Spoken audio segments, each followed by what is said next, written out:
Muito obrigado, doutor Julian. Eu agradeço demais o convite, parabenizo aí pela iniciativa. O que eu vou falar hoje tem um pouco a ver com o que o doutor Maureno falou também, sobre essa questão do direito comunitário, no sentido do direito global, né? Está influenciando aqui o Brasil, especialmente as normas da OCDE. Estou vendo bastante gente aí, colegas, né, estudantes. Fico muito feliz de ter um evento de direito internacional com essa audiência. Bom, mas vamos lá. Vou falar hoje sobre o sistema brasileiro da tributação de software, né, quando a gente importa software do exterior. O Brasil é um país que, em relação ao software, não é tão atrasado assim. A gente produz software também, produz videogame, produz alguns softwares até bem sofisticados na área financeira. Temos aí fintechs, bancos, né, fintechs, startups bacanas. Agora, a gente não produz tudo, a gente importa muita coisa, especialmente softwares base, digamos assim, né, como ERP, Oracle, essas coisas, o próprio Windows, né, provavelmente o software que nós estamos usando aqui, o Zoom, todo mundo deve estar aí com computador ou Apple ou da Microsoft e tal. Então a gente ainda tem os softwares de infraestrutura e, é claro, os de ponta, a gente ainda importa bastante. O sistema brasileiro de importação de software, de tributação sobre importação de software, é bem confuso. Para pensar. A outra coisa é que ela ganhou do chefe, o Alguém chefe. abriu o microfone. O sistema de importação de software no Brasil é bem confuso, por quê? Porque a própria natureza do software no Brasil custou a ser determinada. A gente teve esse ano um julgamento do STF que finalmente decidiu que todo software dentro do Brasil tem que ser tributado pelo ISS como um tipo especial de licença de uso, mesmo que seja um software de prateleira que antigamente era tributado como uma mercadoria. Ou seja, esse ano a gente teve uma definição de qual é a tributação do software no mercado interno. A STF falou, olha, mesmo que seja um software bem padronizado, o que é um software padronizado? É o software que vem dentro do computador. É um software que realmente ele não é feito por encomenda, ele é um software que é quase um produto. Já se incorporou ao funcionamento de um bem, é praticamente um produto. Mesmo esse não vai ser mais tributado como um produto, pagando ICMS, e sim como um tipo de licença, né, ou um serviço, pagaria o ISS. Isso na tributação interna. Agora, na tributação internacional, como que funciona? Funciona assim, ó. Se você encomendar a produção de um software no exterior, esse software vai ser, na verdade, tributado como um serviço importado do exterior, uma importação de serviço. O problema é que a legislação brasileira de importação de serviço ela é muito protecionista, porque ela quer impedir o quê? Que os médicos, que as empresas de engenharia, que esse tipo de prestador de serviço venha ao Brasil tomar mercado. Então, para proteger o mercado que a gente já tem, ele tributa muito uma coisa que nos falta, que no caso é o software. Então, se eu importo um software do exterior, eu vou pagar basicamente, tá simplificando, 15% de imposto de renda, 10% de CID, 9,5% mais ou menos de PIS/COFINS e mais 5% de ISS. Quando você junta tudo e tem as questões de cálculo, vai dar alguma coisa aí como 45%. Ou seja, é uma questão absurda, né? Uma tributação muito alta. Você vai pensar que vai comprar um software de $100, ele vai chegar aqui por $145. É bem pesado. Por quê? Porque o software que você encomenda, que ele é o chamado tailor-made, né? Feito por, aqui no Brasil a gente diria por empreitada, ele entra na tributação dos serviços. Agora, qual que tem sido o uso, a modalidade de importação de software mais comum? Já foi essa em que você mandava fazer o software. Hoje não. Hoje o mais comum é você trazer um software que já está pronto. Todos os que eu mencionei aqui, né, Zoom, Windows, Android, são todos softwares já prontos que você simplesmente importa. Nessa situação, também não existe uma lei própria de tributação de software. Ele vai entrar na tributação genérica dos royalties. Toda vez que você importa um royalty, importa não, perdão, você importa um direito de uso de tecnologia ou de marca, alguma coisa que paga royalties do exterior, você paga royalties. Sobre a remessa de dinheiro de royalties para o exterior, você tem uma tributação aqui no Brasil na fonte. E essa tributação é basicamente de 15%. Então, essa seria a tributação base da licença de software do exterior. Então, o serviço seria 45%, o software seria 15%.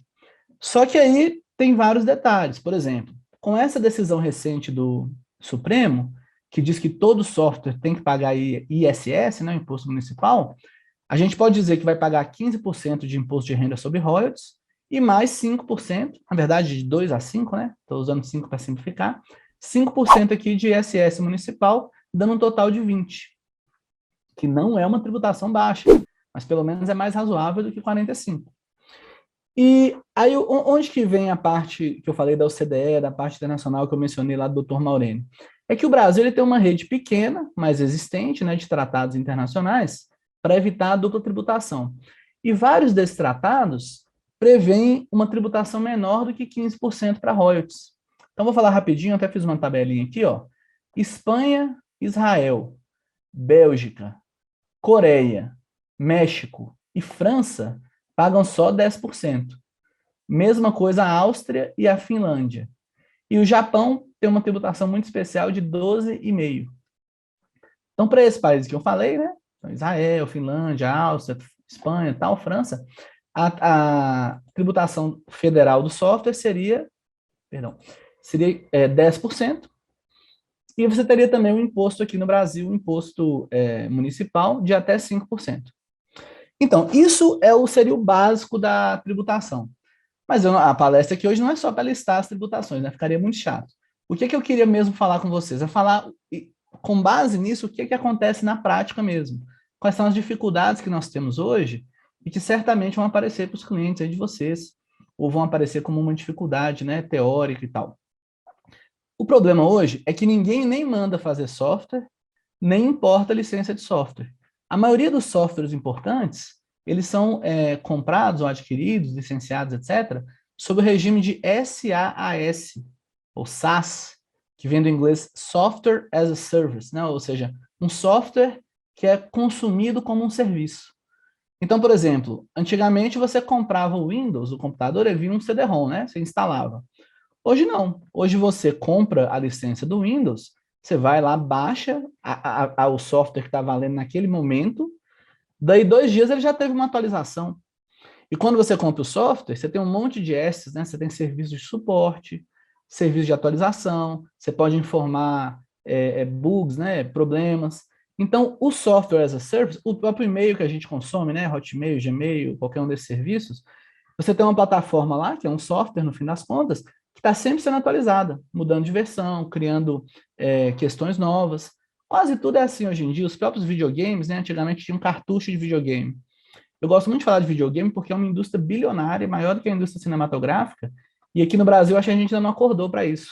Mas é uma indústria, assim, excelente, de alta tecnologia, né? Dá bons empregos.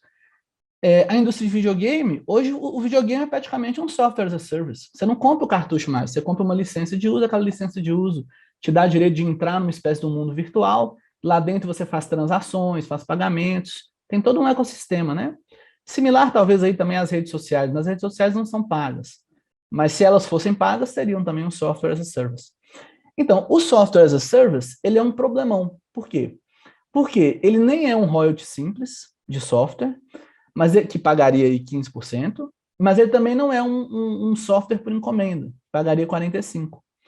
Então, quando você começa a consumir esse tipo de serviço, você não sabe como que você vai tributá-lo. A Receita Federal, ela já disse, por exemplo, que quando você adquire o direito de uso de um servidor no exterior, né, muitas empresas têm servidores externos, que o servidor é para ser tributado como serviço, 45%. E que as assinaturas de revistas, então você assina revista científica no exterior, ou assina The Economist, ou qualquer coisa assim, você deve também pagar 45%. Vão ser consideradas, esse tipo de assinatura recorrente, consideradas como serviço. Mas a Receita não tem uma solução de consulta para todas as variedades de casos, né, de software as a service. Então, na prática, o que as empresas fazem? Elas estão tentando fatiar esses contratos. Fazer um contrato assim, digamos que o pagamento global seja R$100, ela fala, bom, R$5 é o serviço de suporte que eu vou ganhar do fabricante. R$75 é a licença de uso comum e R$15 aí, ou R$20 a diferença que der, eu vou tratar, às vezes, como mercadoria, como software de prateleira, por exemplo, né, que é a parte do software que é mais simples.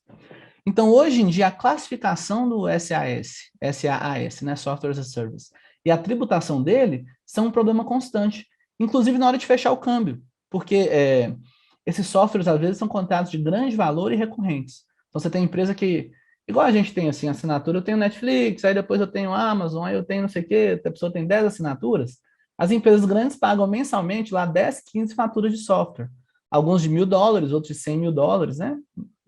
Depende aí do tipo da empresa. Especialmente se for uma empresa industrial, que usa muito software na produção, ela vai ter várias assinaturas de software, digamos assim. E cada assinatura dessa, se ela for ter uma tributação inteligente, ela vai ter que ser fatiadinha. Então, às vezes, para fazer 10 pagamentos, você vai ter que ter 30 invoices, né, 30 faturas, e fechar 30 contratos de câmbio diferentes, cada um de uma forma. Essa é a primeira dificuldade. A outra dificuldade que existe é o seguinte: o que as empresas brasileiras descobriram rapidamente? Que se você usa uma controlada no exterior ou uma subsidiária no exterior para fazer a compra de software, a tributação praticamente desaparece. Por quê? Digamos aqui que uma empresa brasileira tem que importar um software que custa $1 milhão. Isso existe, tá, gente? Especialmente softwares aí que os bancos usam, por exemplo, ou softwares industriais e tal. Ela fala assim, olha, se eu abrir uma empresa no Uruguai, ou mesmo em Miami, e pagar por lá, eu não vou pagar nada de imposto de importação. E aí depois eu faço só uma sessão gratuita de uso de Miami ou do Uruguai para minha empresa aqui no Brasil. E assim, parece bom demais para ser verdade, né? E realmente é. A Receita Federal não gosta disso. O problema é que a lei brasileira não é bem adaptada para combater isso. Eu falo combater, é claro, sob o ponto de vista da Receita, né? Sob o meu ponto de vista de contribuinte advogado, eu acho ótimo. Mas a Receita tem tentado combater isso porque ela acha que é um abuso. Então, só que quais seriam as normas que poderiam proibir isso de acontecer? A gente tem as iniciativas, a gente tem principalmente as normas de transfer pricing, né, preço de transferência, só que a norma brasileira de preço de transferência, ela é bem primitiva ainda, ela não é bem adaptada a serviços e software, e ela basicamente não cobre empresas do lucro presumido, assim, nesse tipo de caso, não funciona bem. Ela serve mais para empresa do lucro real e para mercadorias mesmo, máquinas, equipamentos e tal. E, em segundo lugar, a Receita Brasileira está tentando se adequar àqueles critérios da OCDE, chamados BEPS, né? BEPS, Base Eroding Profit Shifting, que são um conjunto de normas que quer justamente proibir isso que eu estou dizendo, que é, por exemplo, a empresa fazer uma sessão gratuita de software, de uma controlada no exterior, ou subsidiária, filial, etc., para si mesma, e contornar impostos sobre royalties. Isso sai muito na mídia, eles falam assim, porque a Amazon não paga imposto, o Google não paga imposto e tal, tem a ver com isso, né? O que a empresa faz? Ela coloca os fatos geradores em países em que aquele fato gerador não é tributado ou tem uma tributação pequena. Então, por exemplo, nesse caso aqui, né? A aquisição do software, o pagamento de royalty não é tributado lá por uma empresa de Miami. E depois ele faz uma sessão gratuita para o Brasil. Sendo que se ele comprasse direto do Brasil, a sessão de royalties no Brasil seria tributada. Então, essa maneira de contornar esse imposto e as normas que vão aparecer para combatê-la é uma coisa que está acontecendo nesse momento. O governo está estudando como importar para o Brasil essas normas da OCDE, especialmente da BEPS, né? Esse projeto BEPS ele é enorme, ele engloba até a taxa de não tributação, pagamentos de vários tipos de coisa, não, empréstimos, por exemplo, né? Empresas financeiras, um monte de coisa. Mas nesse caso específico dos royalties, é uma mudança legislativa que está para acontecer no Brasil e que vai ter um impacto muito importante, porque o Brasil, como eu disse, consome muito software, né? E hoje muitas empresas dão um jeito de não pagar o software utilizando esse mecanismo. E já não está acabando meu tempo, mas eu queria falar só de mais uma questão, que é o seguinte: uma outra maneira que as empresas usam para contornar esse pagamento de royalties, eu falei, a primeira maneira era a empresa brasileira tem uma controlada, uma subsidiária, uma coligada no exterior, importa o software lá e transfere de graça. Uma outra forma é, por exemplo, digamos assim, uma empresa grande da Europa abre uma filial no Brasil e a filial do Brasil começa a comercializar o software aqui internamente, pagando só o lucro presumido ou o lucro real normal, mas sem ter toda aquela tributação extra, né, que eu falei de CID, PiscoFins e tal. E aí depois essa empresa brasileira remete lucros para a Europa. É como se ela vendesse o software aqui e mandasse lucros para a Europa. Como o Brasil não tributa os dividendos, né, ainda, isso está para mudar com a reforma tributária, gostaria até que não mudasse, mas é a tendência, acaba que essa empresa faz um planejamento tributário interessante e evita muito desses tributos na importação do software. Se passar essa reforma tributária e começar a tributar os dividendos, isso também vai mudar. Ou seja, o Brasil está aí, eu mencionei aqui, vou só recapitular, está na cara de acontecer 3 alterações legislativas importantes. A mudança nas regras de transfer pricing, para se adaptar melhor a softwares e serviços, a adoção dos critérios BEPS, né, Base Eroding Profit Shifting, e essa alteração na tributação dos dividendos. As 3 vão ter um impacto importante na importação de software. Bom, pessoal, meu tempo acabou, mas eu queria só dar essa notícia para vocês. Muito obrigado.